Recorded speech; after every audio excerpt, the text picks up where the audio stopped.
سورہ فاتحہ 100 مرتبہ پڑھ کر جو دعا مانگی جائے وہ قبول ہوتی ہے۔ سورہ بقرہ کی تلاوت سے شیطان گھر سے بھاگ جاتا ہے۔ آیت الکرسی پڑھنے سے محتاجی دور ہوتی ہے۔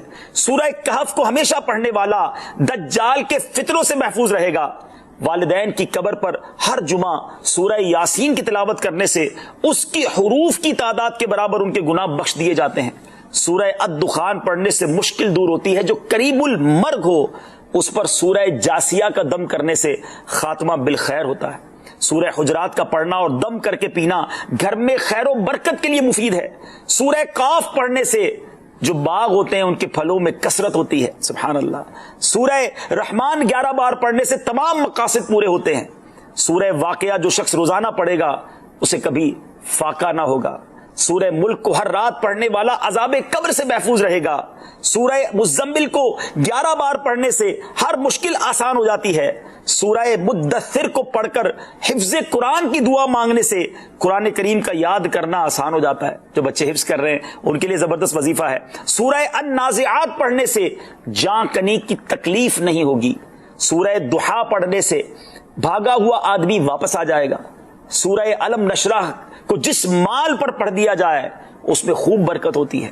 سورہ تین والزیتون جو ہے 3 مرتبہ پڑھنے سے اخلاق و کردار بہتر ہوتے ہیں۔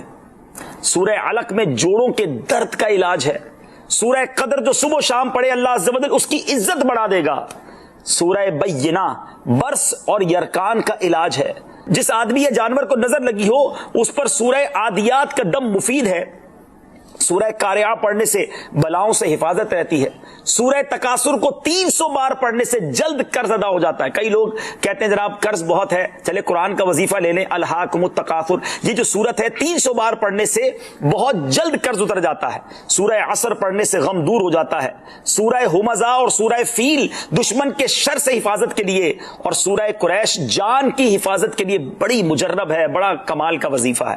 سورہ ماعون بڑی مشکل کے وقت میں پڑھنا بہت مفید ہے۔ سورہ کوثر کی تلاوت سے بے اولاد صاحب اولاد ہو جاتا ہے۔ کئی بے اولاد بھی وظائف مانگ رہے ہوتے ہیں۔ سورہ کافرون 1/4 قرآن کے برابر ہے۔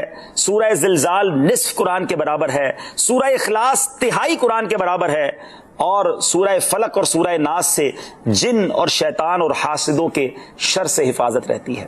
پھر کیوں نہ ہم قرآن سے دوستی کر لیں، کیوں نہ قرآن کو اپنا ورد بنا لیں۔